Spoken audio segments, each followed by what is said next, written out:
کہا جاتا ہے کہ خدا نے انسان کو مٹی سے بنایا ہے، لیکن مٹی سے بنائی ہوئی چیز اس وقت تک کرامت نہیں ہو سکتی جب تک کہ اس کا صحیح استعمال ہمیں معلوم نہ ہو۔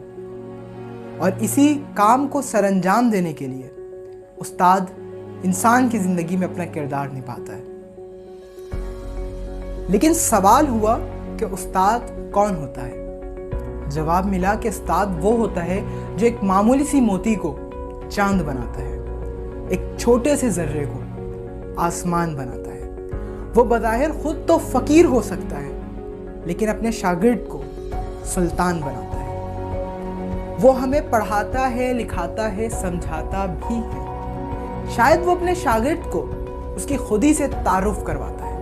اس دنیا میں ہر شخص اپنا کردار ادا کر رہا ہے۔ کوئی ڈاکٹر ہے تو کوئی انجینئر، کوئی لائر ہے تو کوئی وردی پہنے افسر، لیکن وہ استاد ہی ہے جو معاشرے میں یہ تمام کردار بناتا ہے۔ انسان جب پیدا ہوتا ہے تو وہ اپنی پہلی پرورش گاہ اپنے والدین کو پاتا ہے، لیکن اس کے بعد اس کے مستقبل کا تمام تر نصاب اس کے اساتذہ پر منحصر ہو جاتا ہے، جس وجہ کر یہ فرق کرنا ناممکن ہو جاتا ہے کہ استاد والدین ہیں یا والدین استاد۔